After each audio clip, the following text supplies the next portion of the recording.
1981년에 제작된 영화가 있습니다. 이 영화의 제목은 불의 전차라는 영화입니다. 지금으로부터 42년 전에 만들어진 영화예요. 지금도 많은 사람들에게 감동을 주고 있어요. 이 불의 전차 영화는 실제 인물을 배경으로 만든 영화입니다. 이 영화를 만든 휴 허드슨 감독은 이 영화를 통해서 세계적인 감독으로 유명세를 타게 됩니다. 그리고 1981년 이 불의 전차가 제작되고 영화화되면서 아카데미 시상식에서 사관왕을 하게 됩니다. 작품상, 각본상, 음악상, 의상상 뿐만 아니라 칸 영화제에서 2관왕을 했고, 그 다음에 전 세계 영화제에 초청을 받으면서 37개 부분에 노미네이트 돼가지고 18개의 상을 받은 명품 중에 명품 영화다, 이런 찬사를 받은 영화, 그게 바로 불의 전차라는 영화입니다. 저도 여러 번 보게 되었고, 또 설교할 때 이것을 예화로 여러 번 사용하기도 했습니다. 이 불의 전차는 스포츠 영화입니다.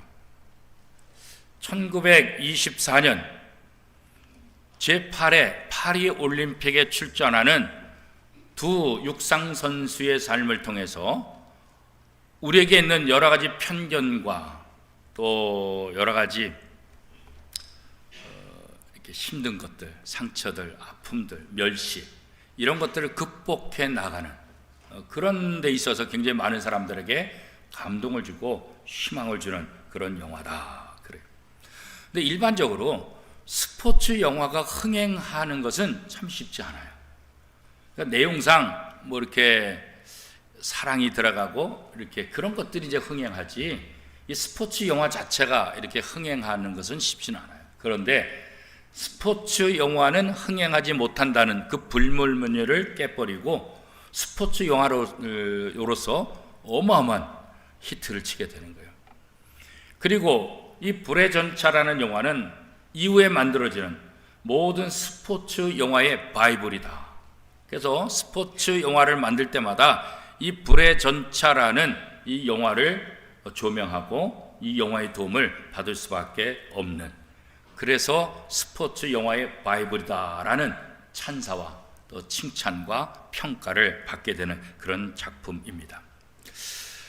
여기에 두 사람의 주인공이 나오는데, 한 사람은 유대인이고 아버지가 고리대금업자예요. 그래서 유대인이고 고리대금업자의 아들이라는 이유만으로 어렸을 때부터 많은 무시를 당하고 편견과 차별을 받게 돼요. 이런 상황에서 내가 어떻게 이 신분을 상승할 수 있을까? 내가 이렇게 멸시당하고 차별받는 것을 어떻게 극복할 수 있을까? 그래서 이 사람은 자신이 달리기를 잘하니까 이 육상 선수로서 올림픽에 나가 금메달을 땀을 통해서 내 이런 모든 멸시와 천대를 받는 또 편견 속에서 나는 벗어날 것이다. 내가 올림픽에 나가서 금메달을 따면 내 신분이 상승돼서 모든 대우가 달라질 것이다, 그런 생각을 하게 돼요. 이 사람의 이름 바로 해럴드라는 사람이에요. 그래서 해럴드 이 청년은 올림픽에 나가서 금메달 따는데 최선을 다해요. 물론 아버지가 부자이기 때문에 많은 도움을 받아요. 캠브리지 대학에 입학하게 되고 나중에 운동선수가 되면서 좋은 트레이너를 구하고 좋은 환경에서 마음껏 운동을 하고 실력을 발휘할 수 있는 그런 좋은 조건들을 가지면서 운동 연습을 하게 됩니다. 또 한 사람의 주인공은 에릭이라는 사람입니다. 이 에릭은 중국 선교사로 자신의 삶을 드린 사람이에요. 이제 선교사로 나가기 직전에 자기가 달리기를 굉장히 잘한다는 것을 알게 돼요. 그러면서 무슨 생각이 드냐면, 하나님 왜 나에게 이 달리기를 잘하는 그런 은사를 주셨을까?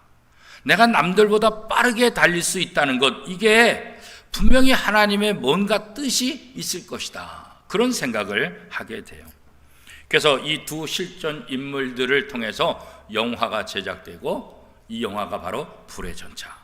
어떤 것도 막을 수 없는, 어떤 장애물과 어떤 것도 이들을 포기하지 못하는 불의 전차와 같다. 그래서 영화 제목이 불의 전차, 이 제목으로 실화를 중심으로 만들어진 거죠. 자, 이 영화의 배경은 1920년대 영국.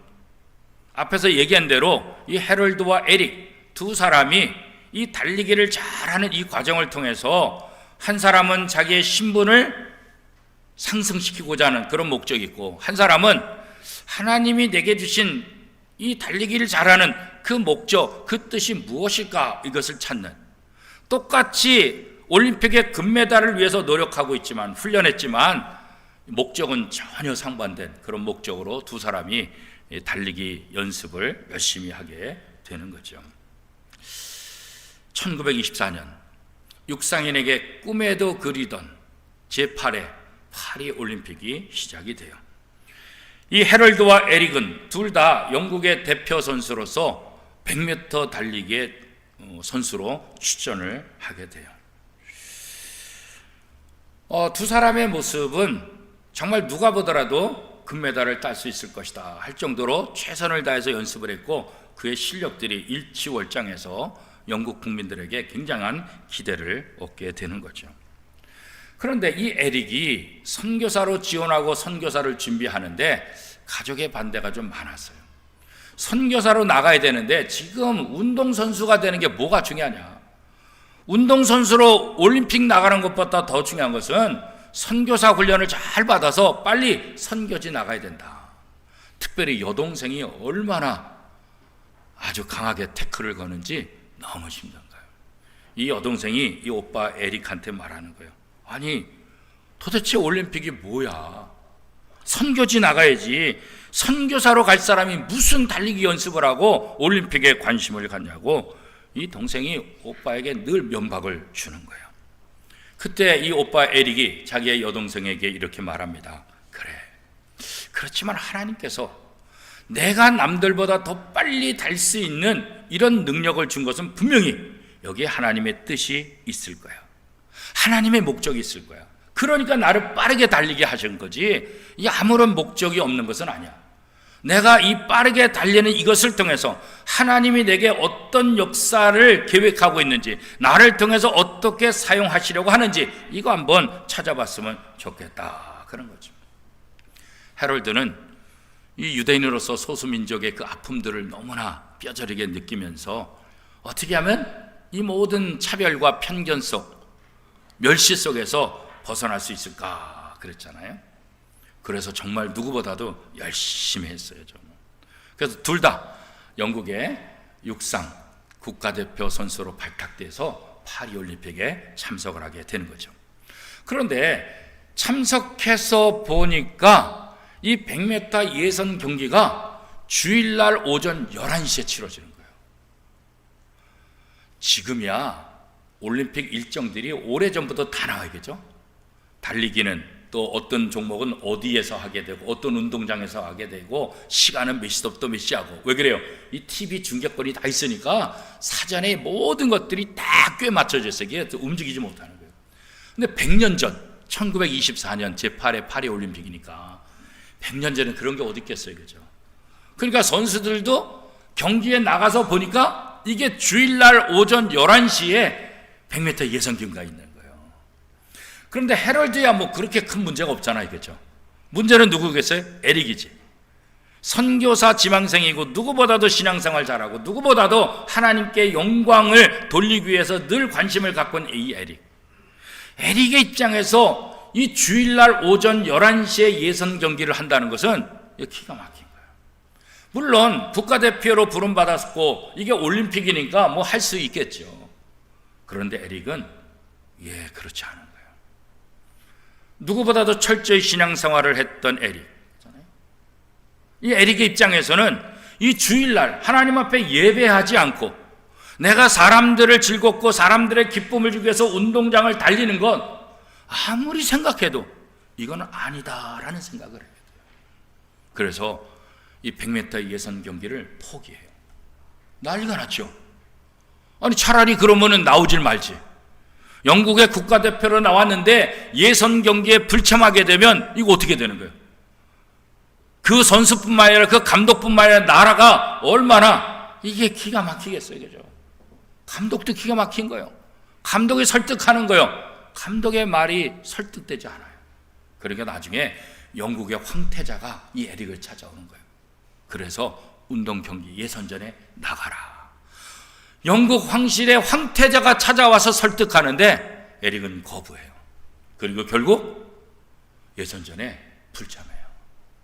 그리고 에릭은 그 파리에 스코틀랜드 사람들이 모여서 예배하는 곳에 가서 설교를 해요. 지금 운동장에서 예선전을 뛰어야 되는데 작은 사람들이 모인 거기 가서 설교하고 있는 거예요.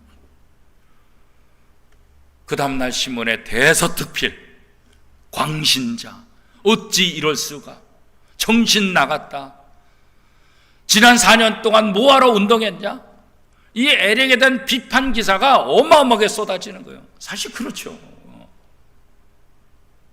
아니 그 뭐 한 주인데 한 주 예배 안 드린다고 해가지고 뭐 다른 나쁜 짓 하는 것도 아니고 올림픽 경기인데 그거 참석한다고 해가지고 뭐가 하나님이 뭐라 그러겠냐. 뭐 난리가 난 거야, 난리가. 그런데 어떤 한 신문이 이 에릭의 입장을 대변하는 신문 기사를 써줬어요. 에릭은 원칙의 사람. 그는 원칙을 세웠고 그 원칙에 의해서 삶을 살았고 그 원칙에 의해서 그는 모든 것들을 맞춰갔다. 그 원칙이 뭐냐? 하나님의 영광을 위해서 하나님의 뜻을 찾는 그 원칙적인 삶을 이 에릭이 살았다. 하나님이 명예스럽게 되지 않는 그 일들은 그는 과감히 벗어날 수 있는 것, 포기할 수 있는 것. 그래서 100m 예선 경기도 포기할 수 있었다. 그래서 이 에릭의 원칙적인 사람, 신앙적인 그 모습들을 부각시키면서 에릭을 이렇게 변호해주는 그런 기사를 썼어요. 그래도 이 감독이나 함께 운동을 했던 사람들이 너무 기가 막히잖아요. 분명히 헤럴드와 함께 이 에릭이 출전하게 되면 둘 중에 한 명은 금메달리스트인데 그 정도로 실력이 있는데, 그죠? 결국 에릭과 함께 운동을 했던 헤럴드는 이 100m 경기에서 우승을 차지해요. 금메달을 차지해요. 그리고 그 헤럴드는 영국의 영웅이 돼요. 나중에 뮤지컬 배우 중에서 가장 유명한 여인과 결혼하게 되고 정계에도 진출하게 되고 체육부 장관도 하게 되고 영국 사회에서 신분이 급상승해가지고 78세 죽을 때까지 최고의 삶을 누려요. 그가 그토록 원했던 신분 상승을 통해서 가장 멋진 삶을 살게 돼요. 그런데 반면 에릭은 어떻게 돼요? 수많은 핍박을 받으며 수많은 욕을 먹으며 그러잖아요. 그런데 감독이 이 에릭이 너무나 안타까운 거예요. 너무 아까운 거예요, 실력이. 그래서 감독이 에릭에게 말합니다. 너가 100m는 포기했지만 400m 한번 뛰어봐라, 그런 거예요. 근데 여러분 한번 생각해 보세요. 100m가 주 종목인 육상 선수가 400m 뛰는 것은 이거 불가능한 거예요.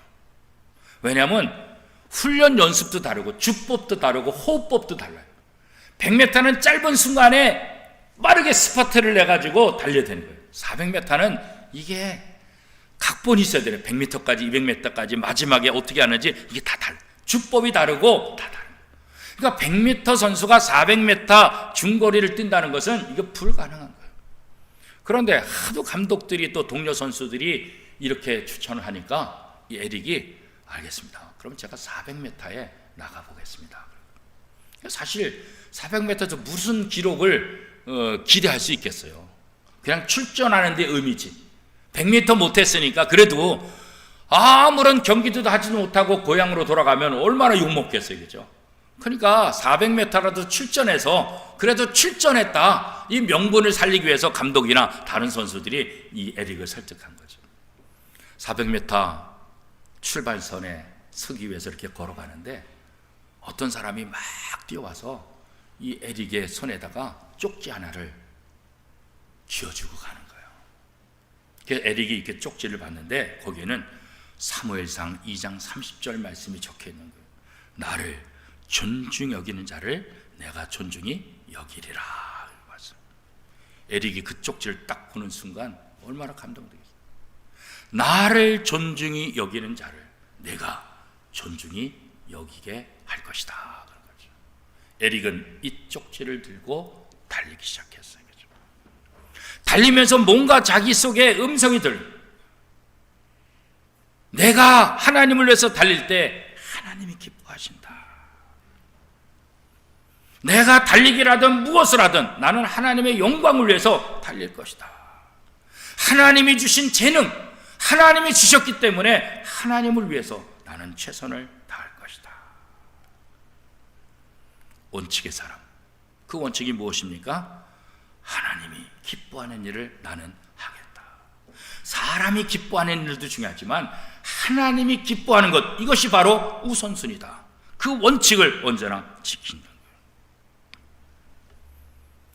이 에릭이 달리는데 이 관중들이 놀라는 거예요. 아니 100m 선수가 어떻게 저렇게 잘 달리지? 도대체 저 에릭에서 무슨 힘이 나온 거예요? 어디서 저런 힘이 나오는 거야? 결국은 400m 달리기에서 우승을 해요. 금메달만 따는 것이 아니라 세계 신기록을 작성하는 거예요. 정말 기적 같은 일이죠. 100m 선수가 400m에 우승한다는 것도 기적이고 세계 신기록을 낸다는 것, 이것도 기적이에요. 나중에 기자들이 물어봤어요. 아니 당신 달릴 때 보니까 도대체 어디서 그런 힘이 나오는지, 당신이 그렇게 잘 달릴 수 있는 것은 도대체 그 원천이 뭐냐, 어디서 그런 힘이 나오는 거냐. 그때 에릭은 말합니다. 내 마음에서 나온다. 이 마음에는 하나님이 계십니다. 이 마음속에 계신 하나님이 나와 함께 하십니다. 내가 달릴 때 그 하나님이 내게 힘을 주시고 그 하나님이 나를 응원하십니다. 하나님이 주신 그 힘, 그 힘으로 나는 달렸습니다. 그런 거예요. 그래서 이 에릭은 다시 비난과 수많은 그냥 핍박의 그런 기사들을 접했던 에릭이 다시 영국의 영웅이 되는 거예요. 100m 달리기에서 금메달 땄을 그 상황과 상상할 수 없는 기적을 이뤘으니까 100m 달리기 선수가 400m 그것도 세계 신고를 내며 금메달을 땄으니까 정말 기적 같은 일이죠. 그렇죠? 오늘 우리의 삶도 마찬가지예요. 에릭은 달리기를 통해서 하나님 주신 기쁨을 찾으려고 했지만 우리는 가정주부로서, 직장인으로서, 사업가로서, 목사로서, 장로님으로서, 권사님으로서, 성도로서 우리 각자에게 주신 그 직장, 그 달란트를 통해서 우리는 열심히 달리는 거예요. 그렇죠? 운동선수는 운동장에서 달리지만 나는 가정에서 달리고 직장에서 달리고 세상에서 달리고, 내가 이렇게 열심히 달릴 때 그 달리는 목적이 뭐냐는 거예요. 에릭은 하나님의 영광을 위해서 하나님이 기뻐하시는 그 일을 나는 행하겠다, 그렇게 말씀합니다. 사랑하는 성도 여러분, 여러분의 달리기 속에서도 여러분의 삶을 통해서 하나님을 기쁘시게 하는 삶이 될 수 있기를 축복합니다. 하나님을 존중 여기면 하나님도 나를 존중 여겨 주신다. 하나님을 존중 여기는 삶을 살 때 하나님이 그 인생을 어떻게 존중히 여기는지 이 에릭이 모델이 되는 거예요. 불의 전차, 이 이야기는 믿지 않는 사람들에게도 감동을 주는 그런 영화이긴 하지만 하나님을 믿는 사람, 믿음의 사람들에게 이 주의를 지킨다는 것이 얼마나 소중한지, 하나님을 위해서 세상의 것을 포기할 때 하나님께서 세상의 것을 포기한 그 이상으로 더 놀라운 은혜를 베풀어 주시는 하나님인 것을 우리에게 보여주시는 거예요. 혹시 이런 영광이 우리 속에 오지 않는다 할지라도, 내가 하나님을 위해서 내 것을 포기하고 손해를 본다 할지라도 그 손해를 감수하고서도 하나님을 기쁘시게 하는 삶을 살아가는 것, 그게 바로 우리가 살아야 될 삶이라고. 그게 바로 하나님을 존중히 여기는 삶인 것이에요. 그렇죠? 세상에서 좋은 거 다 누리길 원하지. 그러나 에릭은 세상에서 좋은 것을 누리기 위해서 열심히 달린 것이 아니라 하나님께서 내게 주신 재능, 이 재능을 통해서 하나님께서 나를 어떻게 사용하시는지 그거 깨닫게 해달라고 열심히 달립니다. 에릭은 나중에 선교사로서의 삶을 살게 되는데 일본군 포로 수용소에 갇히게 돼요. 이 포로 수용소에 갇히게 되는데 여기에 영국 사람들, 러시아 사람들, 미국 사람들, 수많은 나라에서 포로로 붙잡혀온 사람들, 이 전쟁 속에서 포로 속에 살던 이 사람들을 내가 어떻게 할까? 같이 포로 수용소에 갇혀 있지만 내가 이들을 어떻게 도울 수 있을까? 그래서 그들을 돕기 시작하는 거예요. 그들에게 복음을 전하고 그들을 격려하고 위로하고 그들을 돌보는, 병자들을 위해서 자신이 갖고 있는 것을 다 팔아서 그들을 돕는 거예요. 러시아에 있는 거리의 여자, 그가 포로 수용소에 있는데 그를 위해서 자기의 모포, 자기의 옷들을 다 나눠주는 거예요. 그렇죠? 그러다가 포로 수용소의 차디찬 감방의 바닥에서 숨을 거두게 돼요. 어떻게 보면 자기의 운동선수의 동료였던 헤럴드, 그런 영국 사회에서 최고위가 되고 최고의 정치가 되고 78세 죽기까지 최고의 전성기를 누리며 삶을 살았어. 그러나 에릭은 포로 수용소에서 차디찬 감방의 그 바닥에서 쓸쓸히 죽어. 인간적으로 보면 헤럴드가 훨씬 더 성공적인 삶을 살았다. 그러나 이 에릭은 자신이 포로 수용소에서 비참한 삶을 살아도 그는 절망하지 않았어. 나는 누구보다도 행복하다. 내가 비록 포로 수용소에 있지만 나는 이곳에서도 하나님을 기쁘시게 하는 삶을 살 수 있다. 그래서 에릭이 포로 수용소에서 죽을 때 거기에 함께 갇혀있던 포로들이 전부 다 눈물을 흘리며 죽음을 애통했어요. 뿐만 아니라 일본인 간수조차도 이 에릭의 죽음을 슬퍼했다 그래요. 어떻게 하는 것이 잘 사는 삶인가? 어떻게 하는 것이 행복한 삶입니까? 세상에서 신분 상승하려고 하는 거죠. 우리나라 조선시대에 보면 양천민으로 완전히 가요. 양반과 천민을 그죠. 그래서 양반은 계속 양반이고 천민은 천민이잖아요. 이게 신분 상승하기가 참 힘들어요. 근데 신분 상승할 수 있는 몇 가지 법칙이 있는데 첫 번째는 과거에 급제하면. 그런데 천민들이 과거 급제하는 게 쉽겠어요? 양반들이야 처음부터 과거 급제를 위해서 공부하잖아요. 좋은 선생님 밑에서 공부만 하잖아요. 근데 천민들은 공부만 할 수 있나요? 노예 생활해야 되는데, 일해야 되는데, 먹고 살아야 되는데. 그러니까 과거 급제가 천민이 되는 것은 거의 힘들죠. 그럼에도 불구하고 이 똑똑한 이 천민들이 있어서 과거에 급제해요. 그때 신분이 바뀌는 거예요. 그죠? 또 하나 신분을 바꿀 수 있는 중요한 것은 뭐냐면 전쟁에 나가서 공을 세우는 거예요. 전쟁에 나가서 공을 세우면 신분을 바꿀 수 있어요. 또 하나는 돈을 많이 모아서 양반을 사는 거예요. 그죠? 그래서 조선 후기에 가면 이 양반의 퍼센테이지가 60에서 70%까지 갔더라고요. 역사학자들의 기록해 보니까. 그래서 어떻게든지 신분 상승을 위한 그런 노력들을 조선시대 굉장히 많이 한 거죠. 그죠? 그건 조선시대 뿐이겠어요? 100년 전에 이 헤럴드도 마찬가지였고 오늘도 마찬가지죠. 오늘도 어떻게 하든지 공부를 열심히 하든지 돈을 많이 벌든지 유명하든지 기술을 갖든지 그래서 신분 상승을 해서 더 많은 돈을 누리고 더 유명해지고 더 좋은 삶을 살겠다, 그런 것들이 우리 속에 있지 않겠어요. 그죠? 그러나 에릭은 그런 세상에서 신분 상승이 목표가 아니라 자기의 삶의 자리에서 하나님을 기쁘시게 하는 삶을 사는 것. 그죠? 사랑하는 성도 여러분, 우리의 꿈은 무엇입니까? 우리가 돈을 많이 버는 목적은 무엇입니까? 우리가 열심히 직장에서 성공하고 명예를 얻는 그 목적은 무엇입니까? 에릭처럼 하나님의 기쁨을 위해서 사는 거죠. 하나님을 존중히 여기는 사람을 하나님께서 존중하게 여겨줄 것이다.